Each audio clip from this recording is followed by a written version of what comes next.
Okay, so welcome everyone to today's CPC Correcting Generations webinar.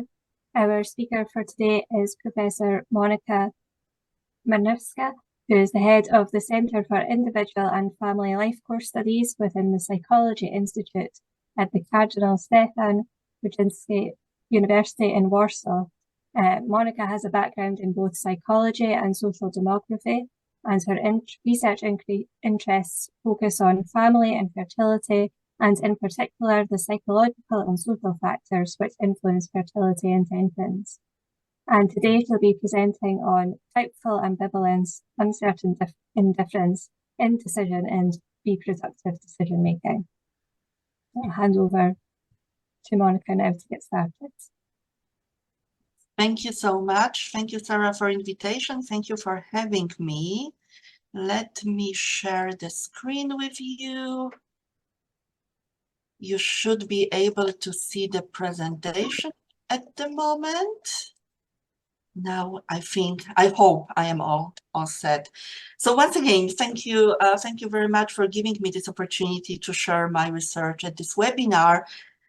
If there are any positive outcomes of the COVID pandemic, that's the surge in popularity of webinars, which have opened really new avenues for sharing research ideas, findings across borders. So I'm really happy to be given this chance. I was thinking of how to use this opportunity in a way that would be really attractive to you all. And I decided to give you an overview of some of the research we are carrying out currently at the Institute of Psychology at the Cardinal Stefan Wyszynski University in Warsaw. And I say we because the work I'm presenting today is a part of a bit larger research project funded by the Polish National Science Center. And some of the results I will present today come from my collaboration with Joanna Leśniak, who is a PhD student preparing her dissertation on the topic of ambivalence under my supervision. And Sarah has already mentioned, so you should be warned that I am a psychologist by first education. And although I have been working with demographers, with family sociologists for many years now, psychology remains my first love. And this presentation will offer you a bit of a psychological twist to the topic. And as the title of the presentation already suggests, I will focus on the decision-making process of becoming a parent, and in particular on different types of uncertainties and that might accompany this decision. All right, so over the last half a century, I would say, researchers who analyze reproductive behaviors have were quite consistently noticing that the decision to have children is becoming more and more conscious choice. Even though some psychological theories still consider parenthood as a natural stage in human development, having children is not something that simply happens to each and every person who enters a relationship. An increasing number of people actively choose to remain childless, and researchers emphasize that in general, childbearing is increasingly an effect of a conscious, balanced, well-considered choice. This consciousness, these considerations are also visible in theoretical models that are used to describe the decision-making process related to childbearing. Many of these models, and I have listed a few examples here, assume that reproductive decisions are the results of so-called rational choice. The rational choice is the choice that is based on the assessment of the costs and benefits of having children. Different researchers use different language to describe it. They use different terminology. Some theories are conceptualizing this initial cost and benefits in terms of values or disvalues of having children. Other models, other theories are mentioning positive and negative attitudes. In other models, they are conceptualized as motivations or mental schemes. But all of these models, all of these rational choice models, they assume that at the very beginning of the whole process, there is this balancing, this weighting of perceived positive and negatives of parenthood. And this is precisely on what our future decisions depend. This is really this weighting of perceived and perceived positives and negatives that will depend on whether we perceive children as wonderful angels, and we would see them as a source of happiness, and we would strive for parenthood, or whether we will rather see children in a less positive way as a source of torment, and we will try to avoid pregnancy at all costs. That's the general underlying assumption. Whether it's true or not, I will leave it for a moment. One of the theoretical model that is also starting from this positive and negative evaluations of this evaluation of positive and negative aspects of childbearing, and that, in my opinion, describes the whole decision-making process in a quite attractive way, is the model of Professor Warren Miller, American psychologist and psychiatrist. And he introduced this, his trait, desires, intention, behavior model that is quite simple in the general shape. I mean, the main assumptions of the model are very simple. At the root of every childbearing decision are these positive and negative evaluations, reactions to children. Miller conceptualizes them as positive and negative motivations or motivational traits, because he actually argues that these are some sort of psychological dispositions to react positively or negatively, favorably or unfavorably to childbearing. And they are at the very heart, at the very beginning of the decision-making process. These motivations then underlie our desires or wish for or against parenthood. These wishes then turn into intentions, and demographers, sociologists are probably very well accustomed to the concept of childbearing intentions, very precise plans to have children. And these plans, unless unforeseen circumstances arise, then turn into concrete behaviors. And this model, in my opinion, is quite appealing also in its simplicity. And actually, I do use this model, well, to frame most of my studies or all of my studies at the moment. But I think already at this stage, at least some of you would be quite eager to interrupt me and say, oh, come on, but it's not that simple. It's not that balanced. It's not that rational in reality. It's not how it works. And as much as I love this model, I would tend to agree with you, because in general, reproductive decisions, these rational choices, are really fraught with a great deal of uncertainty.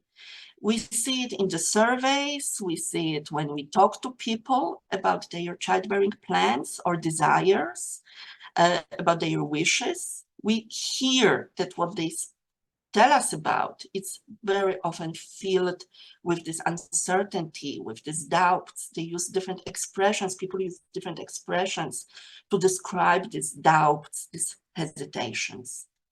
And indeed, in reality, people are very often very uncertain about their family choices, about their childbearing choices. People might be not sure what their intention is, and we all know that not all pregnancies are carefully planned. There are, of course, numerous differences as far as the sources of these uncertainties are concerned. So this uncertainty may come from different emotional states. It might come from different external factors.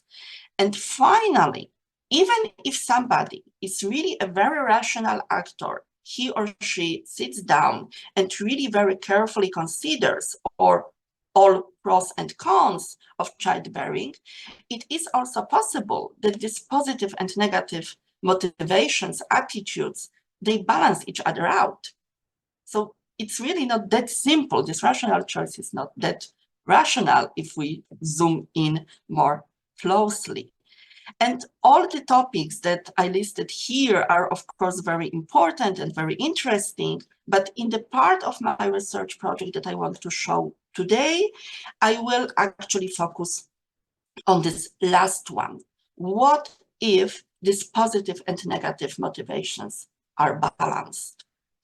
And what makes this problem, this particular problem, even more interesting, in my opinion, is that these positive and negative motivations can be balanced out, can be equal at different levels.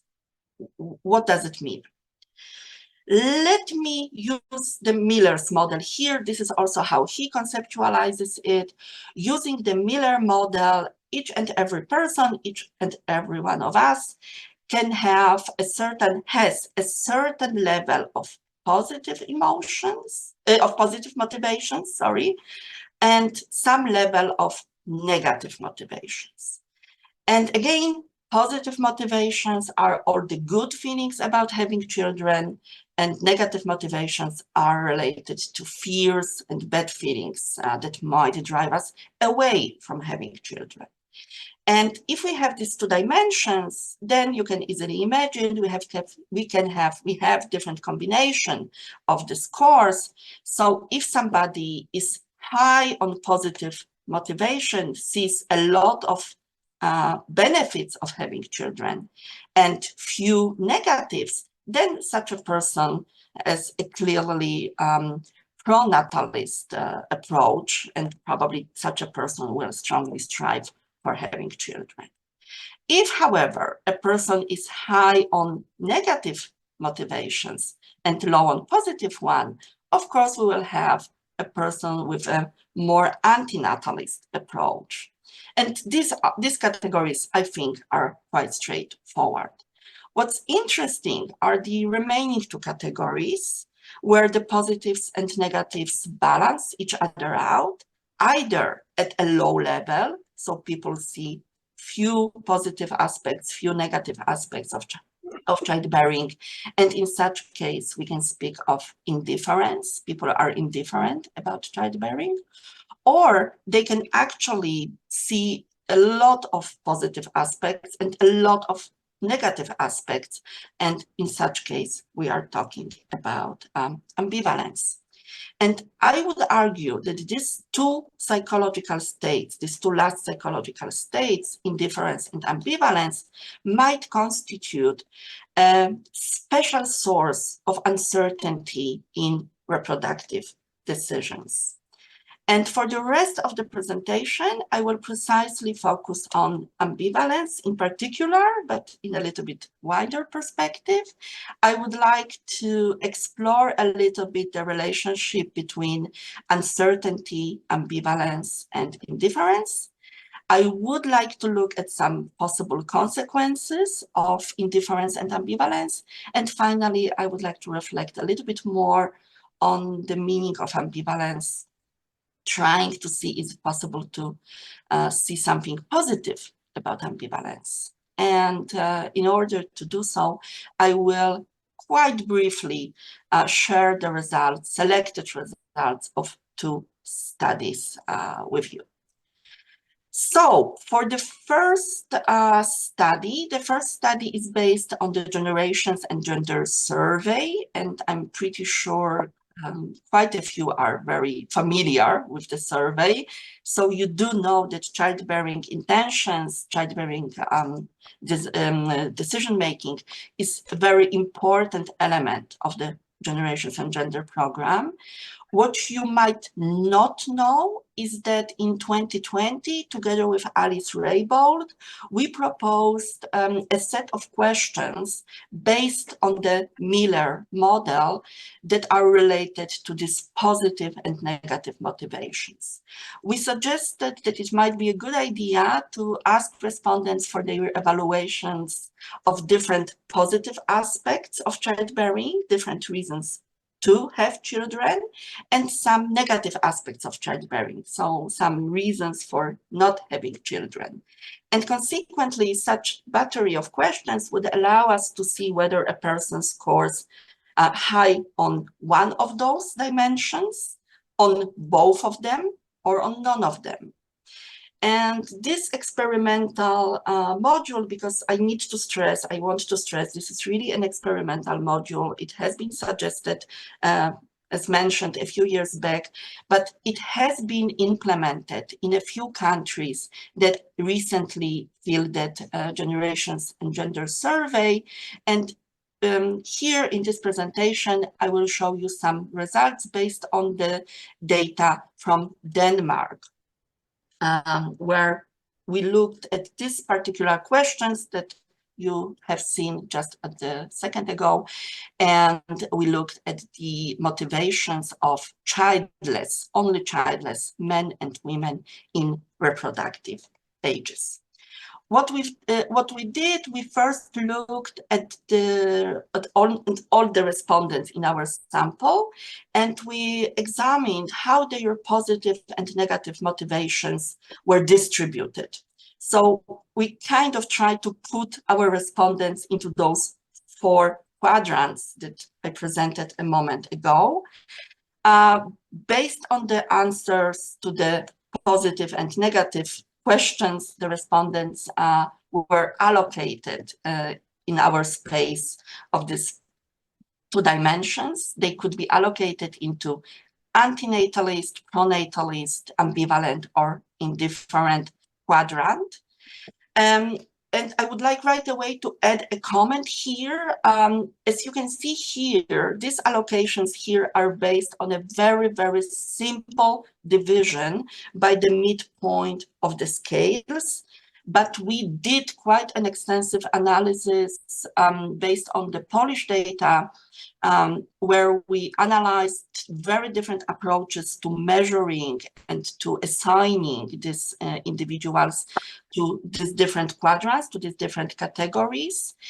We also used some more empirical approaches like cluster analysis, and the results yielded quite similar results. The results were quite consistent across various approaches. So I decided that for this presentation, I will just show you the simplest version of the categorization. And you can also see here what the distribution looked like, and you can also see how many people were ascribed to each of the categories. As said, of course, for me, these 2 categories, ambivalent and indifferent, are of highest importance, but I will look at all of them. So what we did next, we took these categories, we took these 4 categories, and we compared them into the answers to the question, do you intend to have a child in the next 3 years? So as you can see, each and every person could be assigned to one of those motivational quadrants, and each person gave the answer to the question. One of the 5 answers, definitely yes, probably yes, unsure, probably not, definitely not, to the question on their intention to have a child in the next 3 years. We then compared their answers, and we used the correspondence analysis to do it. And this method allows us to assess which categories are similar to each other and which are different from one another. And without going too much into details, I just want to show you the graphical representation of the results, because the simplest way to look at it is that the closer the 2 categories are to each other, the more similar they are, of course. Or to put it in another way, the more likely they are to coexist, to concur. And as you can see, not much of a surprise. You can see that those people who were assigned to the pronatalist quadrant, they also are very likely to say that they definitely intend to have a child in the next 3 years. Similarly, we can see here a close similarity between definitely not and the antinatalist quadrant. And you can see again, as it could have been expected, that ambivalent people are more closely related to this probably yes, probably no categories. And also the closest association is between ambivalence and unsure answer to the intention question. But we are missing one category here. We are missing indifferent category. And to our surprise, it turned out that this indifferent category is not related to uncertainty. It's much more closely related to antinatalist or negative intention area. And this was further confirmed with other analysis we did on the Danish data, because we also looked at how people belonging to the specific quadrants differ in their reproductive behaviors. Of course, we had only just one point in time, but there was a question in the questionnaire: Are you currently trying to get pregnant? Are you or your partner currently trying to get pregnant? And we just simply ran the logistic regression model predicting the answer to this question. It's a simple yes/no answer based on the motivational quadrants from the previous categorization. And it turned out, as you can see here, that people belonging to the antinatalist and indifferent categories were very similar in their answers. Ambivalent people were much more likely to say that they were trying to have a child. And of course, people with the pronatalist attitudes took the lead here, but these results clearly show that ambivalence and indifference are different states. And to complement these results, to add to these results, I will show you the results of the second study.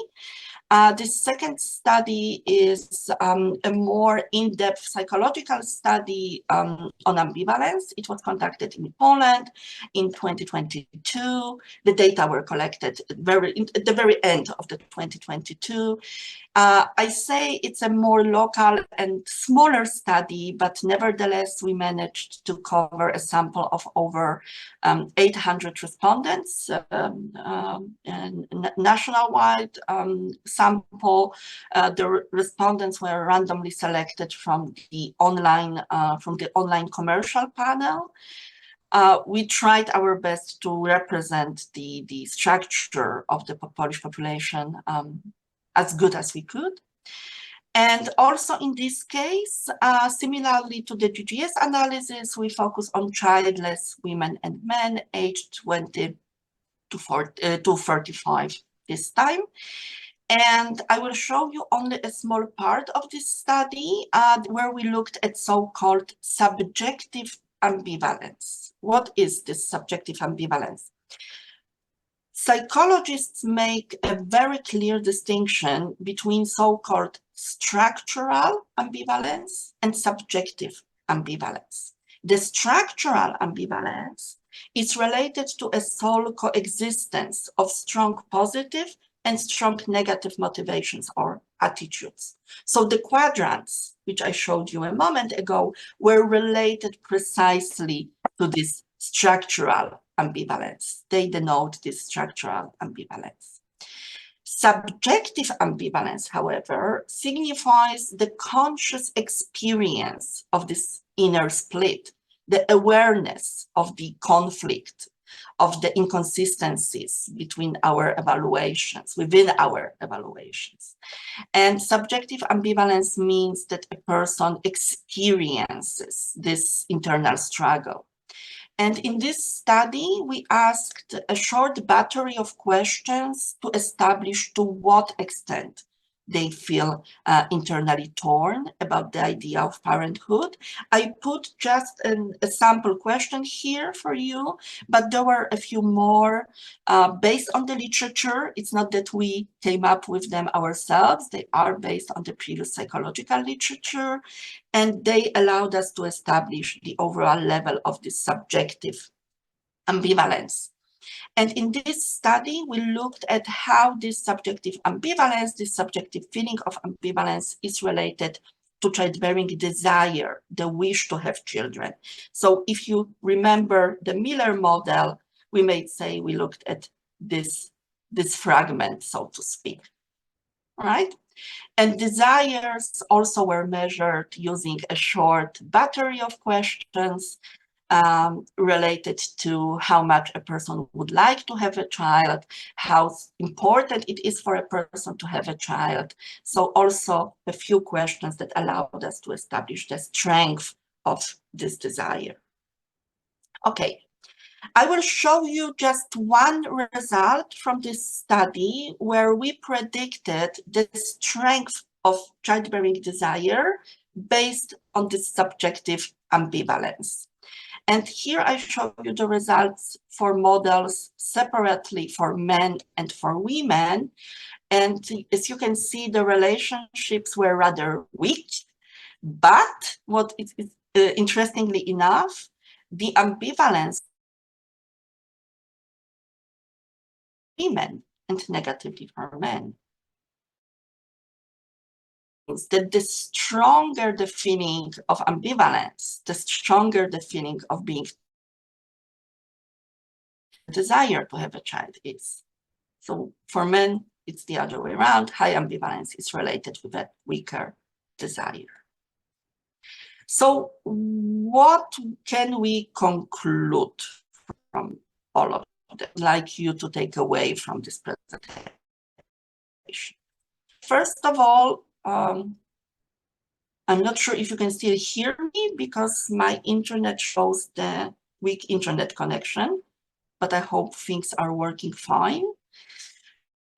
So, I would like to really highlight that uncertainty can have a lot of faces. People who say, not sure, if I want to have children, I would be fine either way, whether I have a child or not, or I have mixed feelings about it. These people might have very, very different approaches to parenthood. These answers might be related to a totally different way of thinking about having children. In particular, I think that this distinction between ambivalence and indifference is quite important because it seems that this indifference and ambivalence can be really related to different, they have different meanings. They can be related in a different way to childbearing desires, childbearing intentions, behaviors.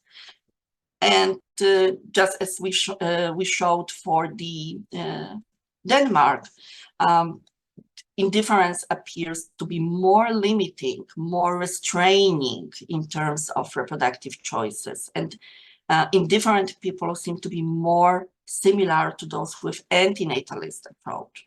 And the limiting effect of ambivalence, which seems to be related with this real hesitation, is not that pronounced. In fact, ambivalent people are somewhat closer to individuals who intend having a child, who are more likely to say that they are trying to have a child, at least compared to their indifferent counterparts. Second, as I said, this ambivalence seems to be related to this real state of the hesitation. But at the same time, we found that this subjective feeling of hesitation may concur, at least in women's case, with a stronger desire to have children. We do need to remember that this effect was rather weak, but at the same time, we did run several other analyses, also using the data on Poland, when this finding was really consistently reinforced. So it was really that in quite a few data sets and approaching this problem in quite a different ways analytically, we were able to see that ambivalence can be positively related to childbearing desires and intentions, again, mostly for women. Here we need to remember that this is, of course, cross-sectional data. So actually, we started thinking maybe the effect works other way around. Maybe, at least in case for women, if women want to have a child a lot, if they have strong childbearing desire, they start to pay more attention to various advantages and disadvantages of their choice. Maybe when they think that they want to have a child, they start really this, waiting. Maybe this is precisely the wish to become a mother that triggers these feelings of hesitation, these feelings of being torn. We are not able, of course, to be 100% sure about it with our data, but again, it really might mean that at least for women, this desire triggers ambivalence, which paradoxically might lend some support for the rational choice model. When faced with desire for children, it seems that at least some women become more rational actors. They put more emphasis on deliberating different costs and benefits of their choice. This is just the hypothesis that I want to leave you with as the final comment on the results. All in all, I honestly hope I sparked your interest in the topic. I hope it was not too psychological. I wholeheartedly invite you to come and check out Joanna's poster at the EPC conference in Edinburgh, just in a few weeks, really. I do encourage you to find us on ResearchGate and follow our work. And I am, of course, very, very much looking forward to your comments, any questions you might have to this talk. Thank you so much.